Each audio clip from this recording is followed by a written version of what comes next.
ketika saya masuk bergabung di Suara Merdeka, maka Mas Bambang itu sangat perfect, ya. Dia mengajari bagaimana membuat berita yang baik, bagaimana menulis trade news yang baik, kemudian bagaimana wawancara yang baik, interview, kemudian membuat feature yang baik, membuat artikel yang baik, sampai dengan beliau ingin bahwa kader-kadernya itu jadi wartawan yang diperhitungkan betul. Nah, karena itu saya beruntung saya dipersiapkan mengikuti pelatihan-pelatihan yang itu tidak banyak diikuti oleh wartawan pada saat itu. Misalnya saya disekolahkan oleh Mas Bambang Sadono mengikuti kursus di lembaga PES Dr. Sutomo.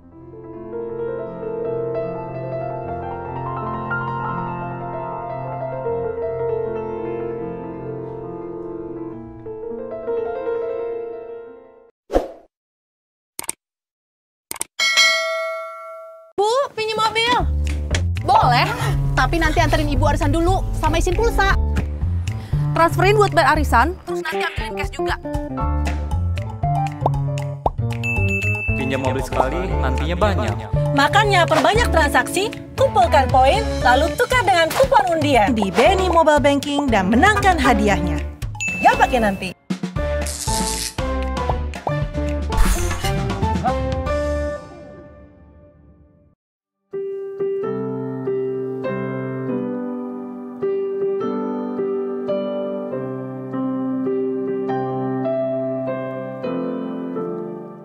Assalamualaikum warahmatullahi wabarakatuh. Kembali lagi bersama saya Bambang GR Sadono di channel Bangsa TV, di mana pada channel ini kami mencatat prestasi, mendorong kreasi, dan membangun motivasi. Pada hari ini kami kedatangan tamu yang sangat spesial, di mana ini nanti kami akan membahas mengenai sejarah kehidupan Pak Bambang Sadono ke belakangnya ya. Kita kedatangan tamu ini Bapak Dr. Andes Haji Agus Fatudin Yusuf MA. Itu redaktur harian Suara Merdeka. Selanjutnya nih Pak Agus, ini kan Bapak kalau tidak salah bergabung menjadi wartawan Suara Merdeka tahun 1978 ya. Ya itu Pak Agus sendiri pertama kali kenal kapan? Kalau saya kenal Mas Bambang lama sebenarnya, sejak beliau aktif di Dewan Kesenian Jawa Tengah, DKJ, Dewan Kesenian Semarang, DKS. Saya sudah mendengar nama beliau ya, tapi kemudian saya baru resmi bertemu Mas Bambang itu ya dalam berbagai kegiatan, karena Mas Bambang di Golkar, kemudian saya waktu itu masuk sebagai pengurus AMPI, Angkatan Muda Pembaharuan Indonesia Jawa Tengah ya, kemudian saya kenal beliau dan tahun 90 saya diajak bersama-sama bergabung di Suara Merdeka yang waktu itu Mas Bambang masih jabatannya wakil pemimpin redaksi kalau tidak salah. Tahun 90 ya. Waktu itu saya masih jadi wartawan harian Kartika, koran miliknya Koda 4 di Penegoro.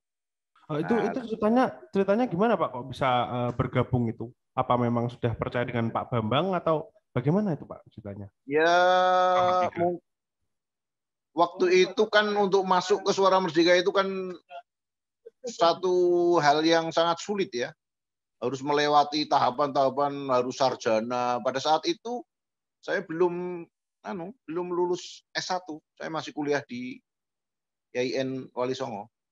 Dan waktu itu maaf ya, waktu itu kan kekuatannya di Suara Merdeka itu kan sangat dominan. Kalau nggak Undip ya UNES. Kalau nggak Undip UNES. IAIN itu jarang sekali. IAIN jarang sekali. Nah, waktu itu saya diajak bergabung oleh Pak Bambang, dan tentu karena tawaran untuk bergabung dengan media yang waktu itu luar biasa ya, asal nebut Suara Merdeka gitu udah pokoknya milik Jawa Tengah begitu, sehingga saya merasa gembira, saya merasa beruntung, saya merasa bahagia diajak Mas Bambang bergabung ke Suara Merdeka. Meskipun karena posisinya saya waktu itu belum sarjana, sehingga saya belum bisa diangkat menjadi karyawan tetap. Saya mesti harus bekerja di Suara Merdeka dengan status bukan karyawan karena belum sarjana. Nah, sampai kemudian saya tidak lama kemudian saya lulus, baru saya mendapatkan semacam pengangkatan. Begitu Mas Raja, jadi kira-kira kemudian setelah 90-an itu saya diajak bergabung dengan Mas Bambang, saya berkomitmen bahwa lulusan IAIN pun bisa jadi jurnalis yang baik, bisa menjadi wartawan yang berprestasi, dan alhamdulillah obsesi itu saya buktikan bahwa kalau tidak salah 3 tahun kemudian saya mendapat penghargaan sebagai wartawan berprestasi di Suara Merdeka. Tapi kan antara tahun-tahun itu ya 88 90 itu kan Pak Bambang mulai itu ya jadi pengurus Partai Golkar Jawa Tengah ya. Kalau Pak Agus sendiri mulai aktif meliput di lingkungan Golkar itu kapan, Pak? Ya karena job saya itu adalah sebagai wartawan Polkam ya. Jadi saya mulai kenal Mas Bambang sebagai ketua penerangan dan penerbitan media massa Penbit Masmed waktu itu. Nah, saya ini sering ketemu beliau. Kemudian sering di Jalan Kiai Saleh ya, di kantor DPD 1 Golkar. Kemudian Mas Bambang juga mendirikan mengelola majalah Beringin, kemudian membuat tabloid Karya Kita. Nah, kemudian Mas Bambang akhirnya mengajak saya untuk membantu gitu. Waktu itu ada Pak Tin Sudarto dan lain-lain untuk membantu menjadi redaktur di situ ya, di luar kegiatan di Suara Merdeka. Iya. Berarti pas mulai masuk itu Pak Agus sendiri sudah aktif meliput lingkungan Golkar seperti itu ya, Pak?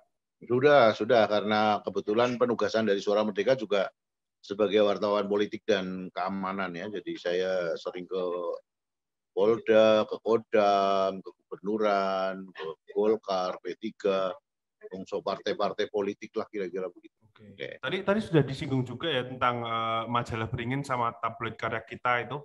Pada periode itu sebenarnya apa sih yang menarik gitu? Apa yang bisa diceritakan pada periode-periode itu? Ya pada periode itu kan situasi politik belum kayak zaman reformasi kan. Golkar masih sangat dominan.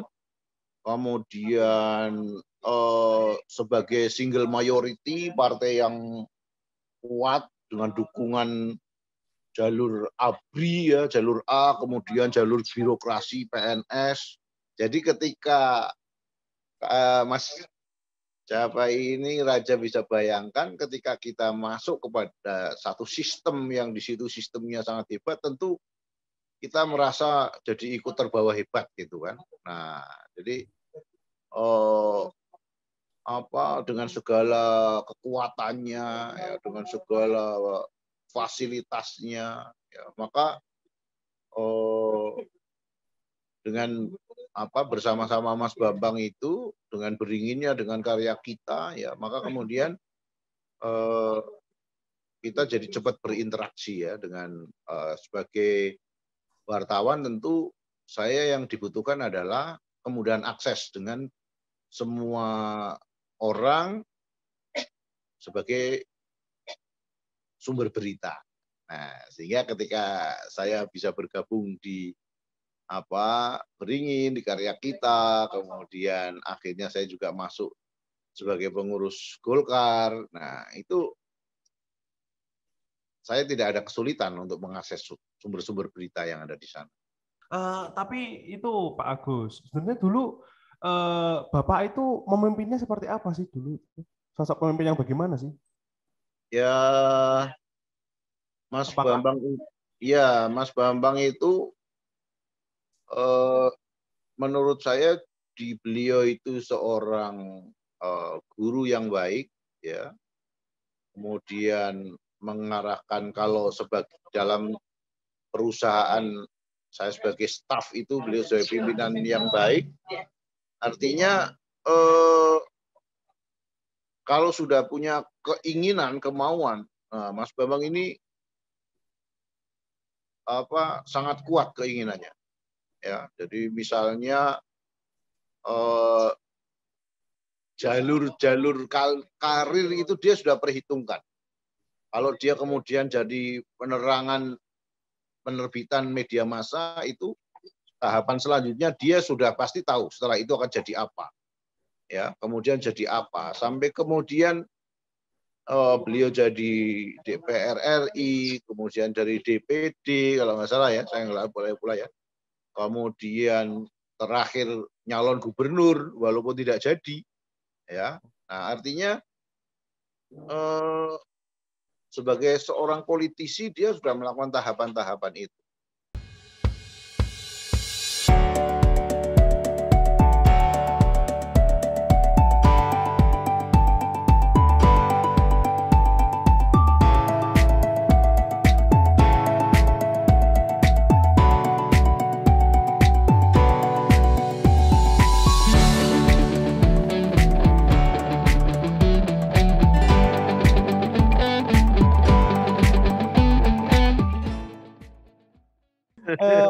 Tapi Pak Agus, kalau Pak Bambang itu lebih ke sebuah pemimpin yang kayak menuturi gitu, atau lebih yang kayak example sih? Ya, ketika saya masuk bergabung di Suara Merdeka, maka Mas Bambang itu sangat perfect, ya.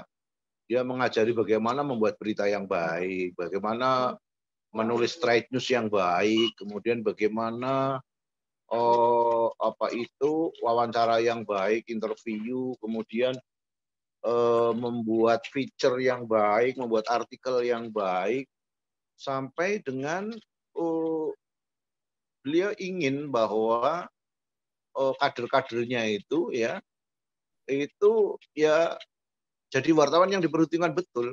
Nah, karena itu saya beruntung saya dipersiapkan mengikuti pelatihan-pelatihan yang itu tidak banyak diikuti oleh wartawan pada saat itu. Misalnya saya disekolahkan oleh Mas Bambang Sadono mengikuti kursus di Lembaga PES Dr. Sutomo, LPDS di Jalan di Menteng, di Dewan Pers di Jakarta Pusat itu. Ya. Nah, itu jarang wartawan yang dapat kesempatan mengikuti pendidikan di LPDS. Nanti ada kursus liputan politik, ada.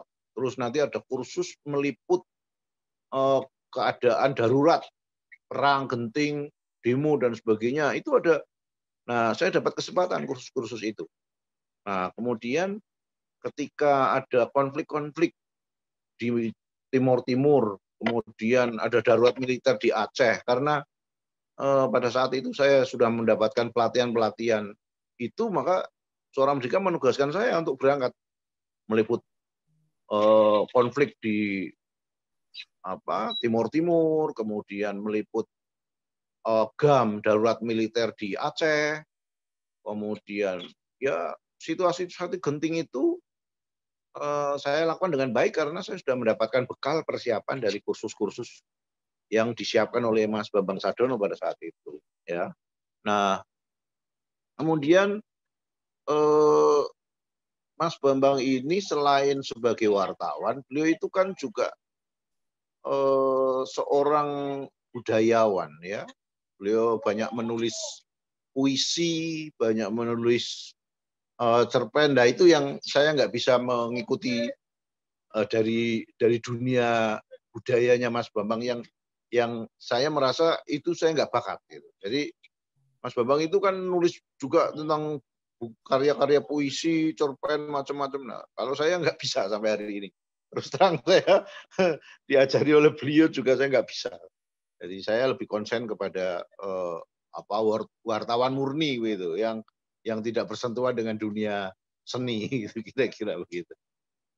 Berarti Pak Bambang itu ya Pak, maksudnya nggak pelit gitu loh dalam menyimpan ilmu itu nggak pelit. Masa kan ada orang yang ini buat saya aja atau gimana gitu. Iya betul, betul. Mas Bambang itu banyak kok wartawan-wartawan yang belajar sama beliau ya. Nah beliau juga ketua PWI ya. Nah di PWI ini kan Persatuan Wartawan Indonesia ini kan itu kan beliau membawai banyak wartawan se-Jawa Tengah DIY ya waktu itu ya. Sehingga wartawan-wartawan pun di situ juga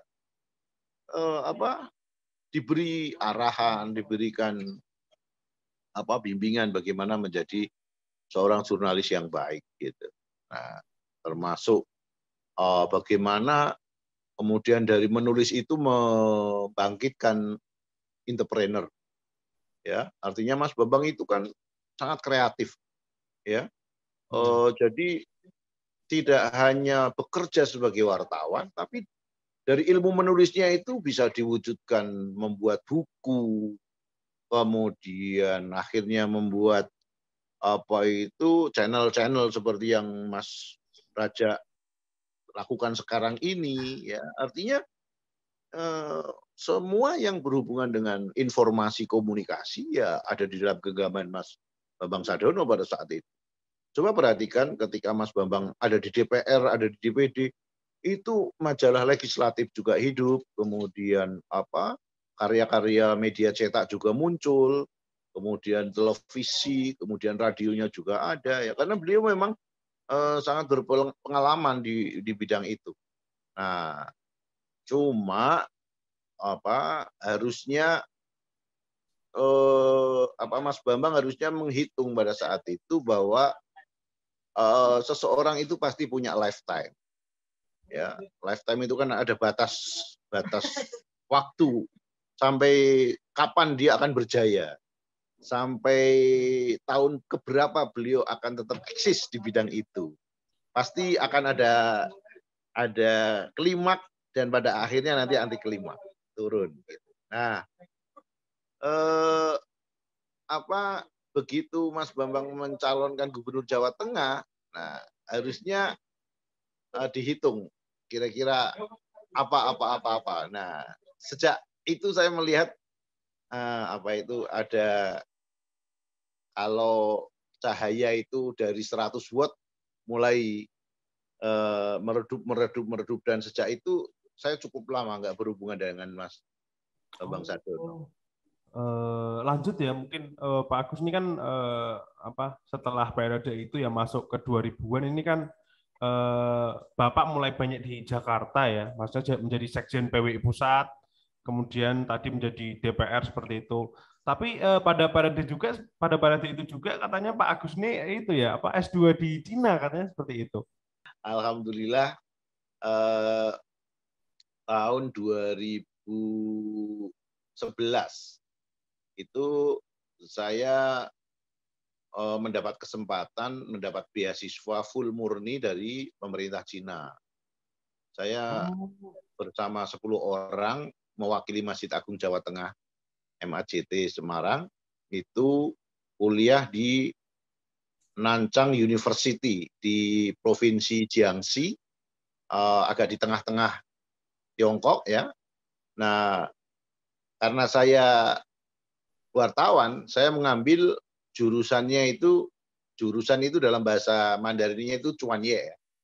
Jadi saya akhirnya belajar bahasa Mandarin. Itu saya mengambil jurusannya master saya itu master Sinwen Sue. Sinwen itu ya jurnalistik, ya publisistik, komunikasi. Nah, jadi alhamdulillah saya bisa belajar memperdalam ilmu jurnalistik dengan sisi yang tidak pernah ada di Indonesia, ya ini komunisme jurnalisme komunis. Nah, orang Indonesia kalau ngomong komunis itu kan paranoidnya kan PKI 65 gitu ya. Nah, padahal yang dipelajari di Tiongkok itu ilmu jurnalistik dari sistem pemerintahan komunis, komunisme jurnalisme. Ya masing-masing nanti kalau Mas Raja belajar akan ketemu kelebihannya di mana. Ya, tidak ada apa yang terjadi 65 itu kan ya pemberontakan, namanya pemberontakan ya. Ya, tapi dalam prakteknya itu ya sesungguhnya government itu kalau di komunis itu sangat kuat. Sehingga prakteknya zaman Orde Baru itu ya mirip-mirip seperti itu, komunisme jurnalisme.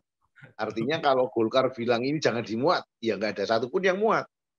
Kalau di Cina itu partai komunis bilang ini jangan dimuat, ya jangan dimuat. Nggak ada yang berani muat. Kalau ada wartawan yang coba-coba muat, ya tidak hanya resiko jabatan, resiko pekerjaan, tapi namanya bisa hilang, nggak ada bekasnya. Kira-kira. Tapi alhamdulillah saya beruntung bisa mendapatkan studi lanjut di bidang Sin Wen Shui itu ya, di mana hari ini Cina menjadi negara yang superpower setelah Amerika dan mungkin malah sekarang berbalik, Tiongkok menjadi negara superpower yang saya sampai melihat langsung ke Guangzhou Tower, di mana di situ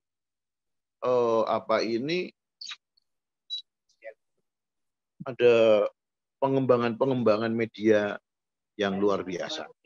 Jadi saya belajar mengenai konvergensi media ini dari satu holding company, di situ ada televisinya, ada online-nya, ada cetaknya, ada magazine-nya, ada majalahnya, ada radionya, ada semua yang berhubungan dengan media ada di situ. Dalam satu payung, dalam satu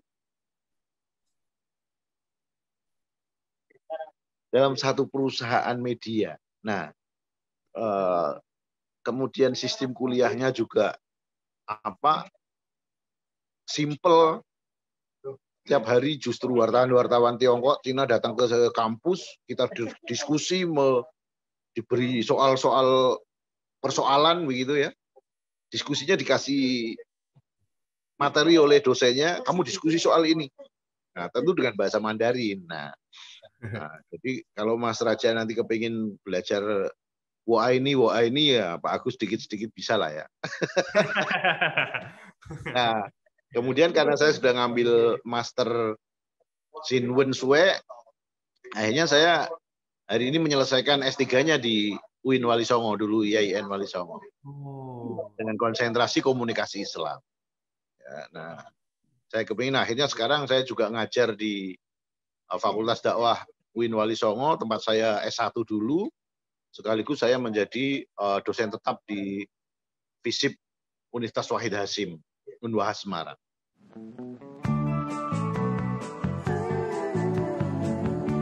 Soal KPR dan punya rumah, dari dulu cuma ada satu nama, satu bank yang megang banget. Sekarang A sampai Z-nya serba digital buat kita. Cukup satu website untuk mulai cari hunian yang oke.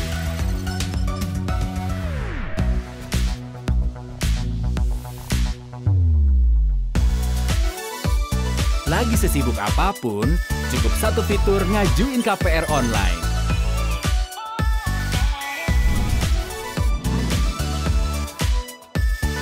Sampai satu aplikasi biar gampang bayar biaya rutin.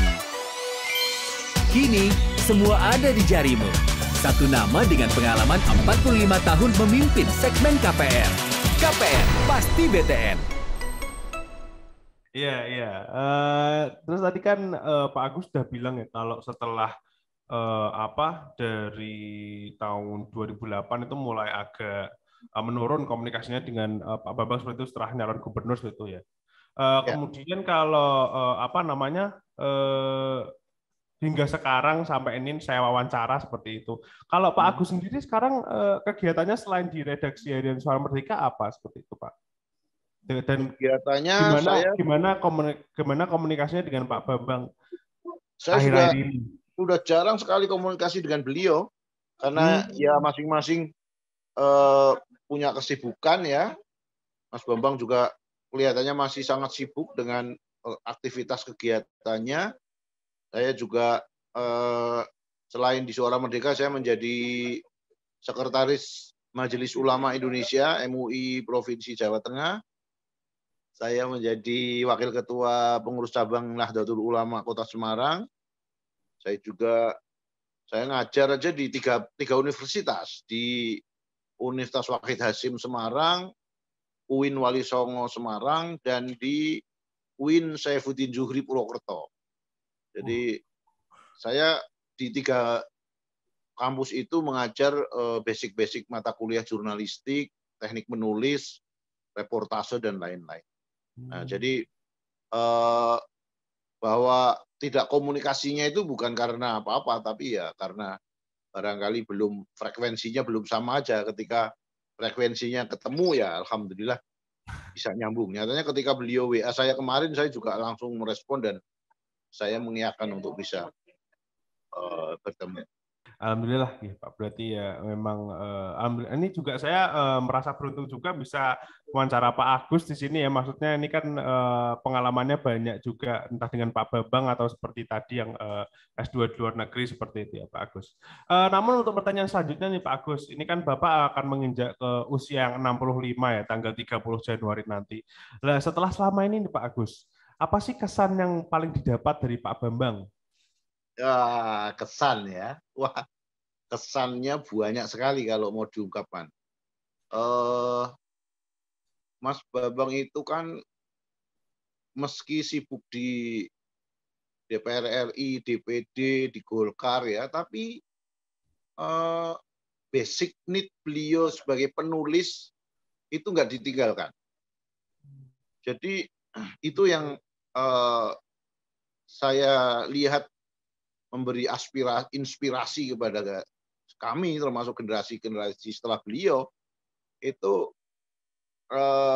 skill yang tidak banyak dimiliki orang lain itu yang kita kembangkan. Ya, alhamdulillah saya juga ikut jejak Mas Bambang itu, nulis buku-buku juga, apa saja yang bisa saya tulis kita tulis begitu ya. Tetapi bahwa kesan yang sangat mendalam, yang pertama tentu beliau sebagai jurnalis yang hebat, kemudian sebagai politisi yang hebat juga, kemudian sebagai guru yang baik, sahabat teman yang baik, ya. Nah, kalau tahu anak buahnya mau tugas kemana itu biasanya disangoni sama Mas Bambang itu, ya. Jadi alhamdulillah secara keseluruhan saya menangkap silaturahim hubungan pergaulan dengan Mas Bambang tidak ada masalah. Dan dengan Bu Bambang kalau ketemu di IKWI dulu, IKWI begitu, jadi ya begitu akrabnya ya, saling kegiatan-kegiatan bareng sama Ibu juga ya. Cuma setelah itu kemudian karena ya itu masing-masing sibuk dengan dunianya, akhirnya jarang ketemu. Mudah-mudahan nanti setelah ini kita bisa nyambung silaturahmi lagi dengan Mas Bambang. Saya sampaikan happy birthday, selamat ulang tahun yang ke-65 Mas Bambang. Kalau bahasa Mandarinya Cuni Sengre Kuaile. Cuni Sengre Kuaile. Luar biasa sekali. Dan beliau panjang umur, sehat walafiat, cucu-cucu, putra-putra, cucu-cucunya juga bisa melanjutkan kehebatan-kehebatan yang sudah dicapai oleh Pak Bambang Sadono. Saya mau mengucapkan terima kasih ini. Sebenarnya masih ada pertanyaan terakhir sih Pak Agus. Ini kan Bapak sudah masuk ke dunia media sosial ya, terutama di kanal YouTube seperti itu. Nah, apa sih harapan ke depannya nih buat Pak Bambang Sadono? Harapan ke depannya? Kanal YouTube adalah tuntutan era digitalisasi media. Mau tidak mau ada yang masuk ke wilayah itu. Nah, Mas Bambang sudah ada di situ, maka mudah-mudahan kanal YouTube-nya ini dengan berbasis internet semakin bagus, dikelola dengan profesional, materi-materinya juga asik, tidak hanya bicara soal politik, ya, tapi juga bicara tentang hal-hal yang sedang aktual di masyarakat. Apapun yang sedang rame ya barangkali channel-channel YouTube yang ada, entah itu punya si Raffi Ahmad, Atta Halilintar, terus Deddy Corbuzier, apa siapa barangkali bisa menjadi inspirasi untuk ditiru. Tokoh-tokoh siapa yang bisa dihadirkan, ya itu kan akan berpengaruh juga. Dari orang yang paling bawah sampai dengan orang yang paling top. Kalau perlu wakil presiden kayak Deddy kemarin bisa menghadirkan, kemudian presiden kalau perlu hadir, gubernur siapa saja. Nah, itu akan menginspirasi orang lain untuk bisa berbuat kebaikan melalui media. Jadi saya sangat bangga dengan kreativitas Mas Bambang yang tidak pernah redup di dalam berkreasi di dalam dunia media ini, Mas Raja. Sampean harus lebih hebat dari Bapak. Amin, amin ya rabbal alamin. Matur nuwun Pak Agus, semoga apa yang diharapkan, semoga berkahnya kembali ke Pak Agus juga. Semoga nanti kita bisa bicara-bicara lagi, baik dengan Pak Bambang ataupun saya, maksudnya semoga nanti bisa reuni, semoga pandeminya juga menurun sehingga bisa bertemu secara langsung ya, tidak wawancara Zoom seperti ini. Sekali lagi saya ucapkan terima kasih Pak Agus. Saya mohon maaf apabila ada salah-salah kata atau kata yang kurang mengenakan. Sama-sama Mas Raja. Salam untuk Mas Bapak ya. Salam untuk Bapak ya. Baik. Jika begitu, sekian dari saya. Wassalamualaikum warahmatullahi wabarakatuh. Waalaikumsalam warahmatullahi wabarakatuh. Tetap di channel Bangsa TV.